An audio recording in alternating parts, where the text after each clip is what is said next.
सर्वदे साक्षिभूतं भावातीतं त्रिगुणरहितं सद्गुरुतं नमामि। प्रगट गुरु हरिहर जीवन घटो घट बोलनहार, लाडले लाल कहे हूँ ने मारू तजे तो मड़े नहीं तारणहार। मेरा मुझ में कुछ नाई, जो कुछ है सो तेरा, तेरा तुझको सौंप दिया, अब क्या लगे मेरा। बोलिए सद्गुरु महाराज ની જય।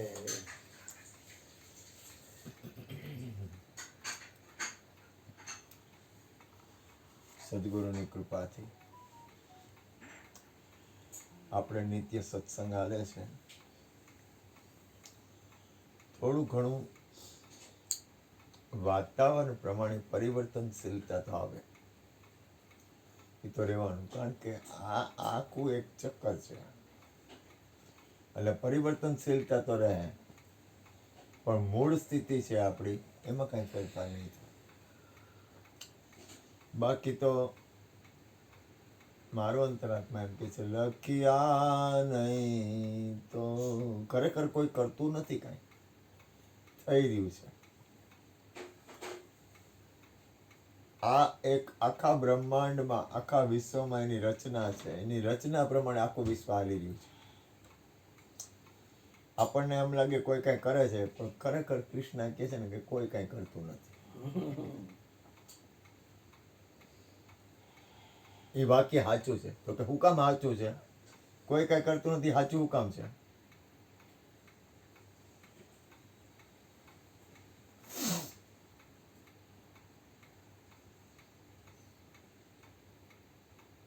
કોઈ કાંઈ કરતું નથી, હું કામ સાચું હે?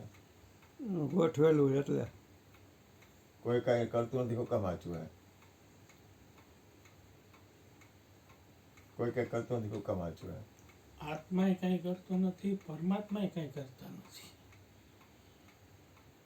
તો પછી આ બધું થઈ એની જાય, સત્તાથી થાય છે એમને। અને એના માટે એને પ્રકૃતિને ઉત્પન્ન કરી છે, પુરુષે પ્રકૃતિને ઉત્પન્ન કરી, એમાં એનો સમાવેશ છે। એટલે જે મહત્તત્વ થયું ને ઉત્પન્ન, એના હિસાબે બધું થાય છે। કોઈ ગુણો ગુણોમાં વર્તી રહ્યા છે બધા। કોઈ કાંઈ કરતું નથી એનો અર્થ તમે થોડોક બોલ્યા, એનો અર્થ એ થાય કે પ્રકૃતિનો ખેલ છે આ આખો। પ્રકૃતિ આ જે કાંઈ થાય છે ને એ ત્રિગુણી માયાથી થાય છે। આત્માની તો વાત આખી અલગ જ થઈ જાય। આત્મા કાંઈ કરતો નથી। દાખલા તરીકે રાકાને સંકલ્પ ઉઠ્યો કે ગુરુદ્વારે જવું છે, ઘણા ટાઈમથી નથી ગયો, તો કે સંકલ્પ આપ્યો ને એ પરમ તત્વ પરમાત્માથી પ્રકૃતિનો આપેલો સંકલ્પ છે। કોઈને કીધું નહીં, પ્રોગ્રામ બગાડ નાખે બધાય। કહીને એટલે કે આ કાલે જશું, અમે આવી અને નો આવે ને પ્રોગ્રામ બગડી જાય। આપણે કઈ પ્રોગ્રામ બગાડવો નથી કે તળે ભગવાન બ્રહ્માંડની આખી રચના રહી ને એ ત્રિગુણી માયાની રચના છે।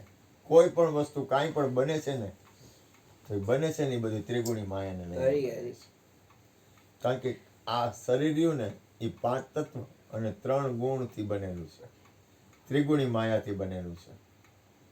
ઉત્પત્તિ, સ્થિતિ અને લય એ એનો ધર્મ છે।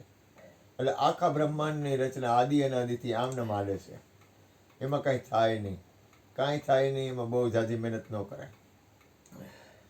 કોઈ પણ વસ્તુ કાંઈ પણ બને છે ને એટલે બનવા પાછળ કોઈ ક્રિયા માત્ર રહીને ત્રિગુણી માયાની છે। કોઈ પણ ક્રિયા રહીને એ કર્મ વગર કોઈ રહી નથી શકતું, તો કર્મ રહ્યા ને એ બધા ત્રિગુણી માયાના છે।